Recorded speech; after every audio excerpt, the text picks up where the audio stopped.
Mes amis, à votre avis, est-ce que Satan peut lire dans nos pensées?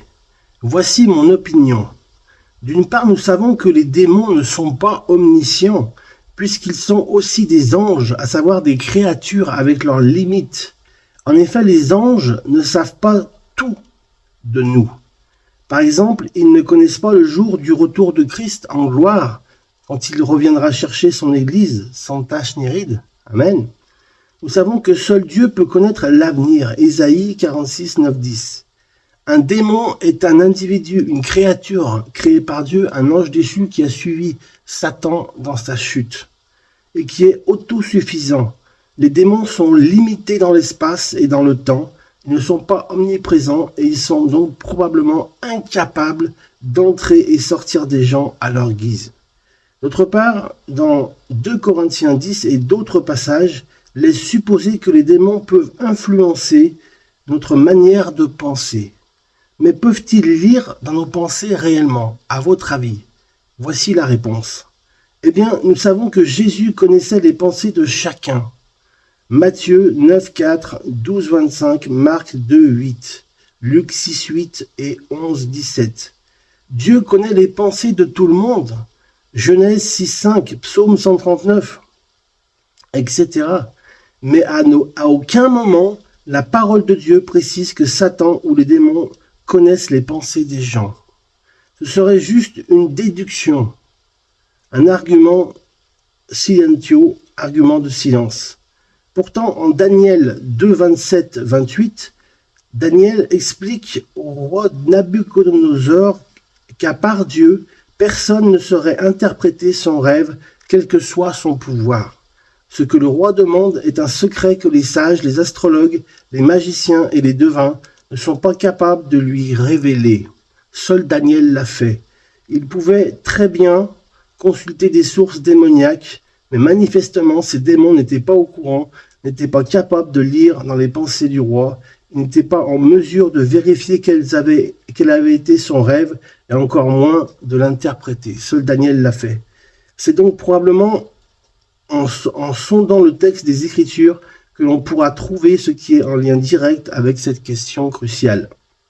Il est évident que les démons sont en excellente position pour comprendre ce qui nous préoccupe à l'instant T, car ils peuvent nous observer de l'extérieur. Ils savent précisément ce que nous lisons, ce que nous regardons à la télévision ou sur Internet. Ils entendent nos conversations téléphoniques ou autres. Ils voient comment notre corps réagit. Ils entendent même nos mots les plus privés avec notre conjoint, avec la famille, avec nos amis et nos collègues de travail. Et sont sans doute doués quand il s'agit de lire les expressions sur nos visages. Quand ils en ont envie, alors que personne ne peut voir, eux peuvent nous observer de manière passive pour pouvoir trouver une mauvaise action active.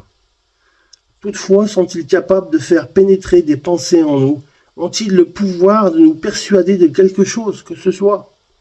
Je ne vois pas comment ce serait possible, peut-être grâce à une sorte de télépathie par laquelle ils enverraient un message codé ou grâce à laquelle ils implanteraient une idée en nous sans pour autant être capables de lire dans nos pensées à proprement parler. Oui, je suis d'accord de dire qu'il y a une activité démoniaque qui consiste à nous distraire pendant le temps de prière et de méditation de la parole de Dieu.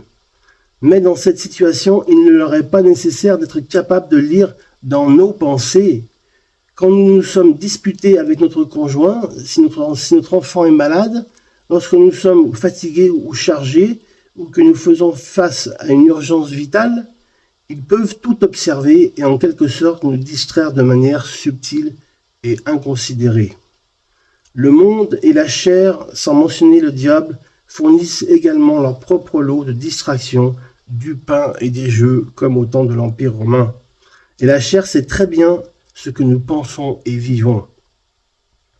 Quand ils nous entendent et quand ils voient comment nous remplissons nos esprits, les démons ont une bonne idée de ce qu'il y a de mieux à faire pour nous et nous tenter et nous envoyer une mauvaise parole ou une mauvaise pensée ou nous envoyer un péché à commettre. C'est là un sérieux rappel pour nous et nos enfants. Au travers de ce que nous lisons, regardons et écoutons, nous pourvoyons et leur fournissons des armes pour la guerre qui sévit dans nos esprits, soit avec le Saint-Esprit et des anges vertueux que Dieu a gardés. Les 2/3 des anges sont vertueux, soit aux démons.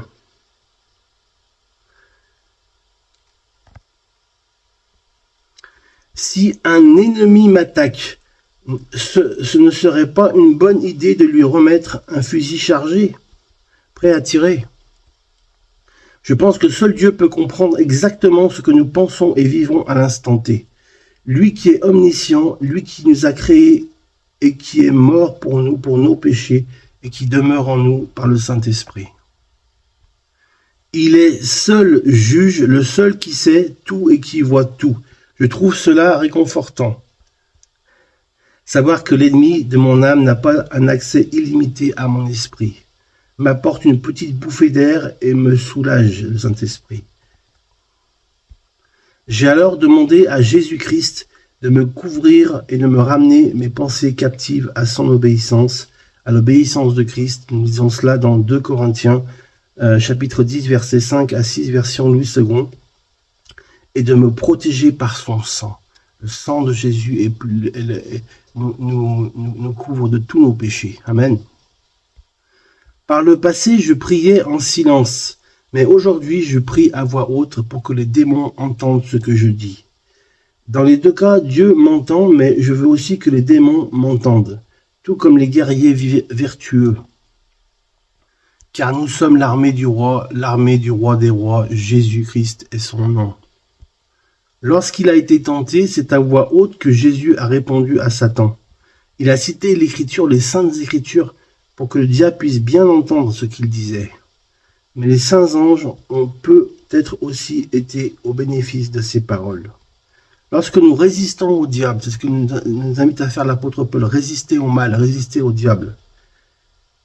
Il n'est peut-être pas toujours approprié de parler à voix haute, ou du moins de parler d'une voix audible par tous.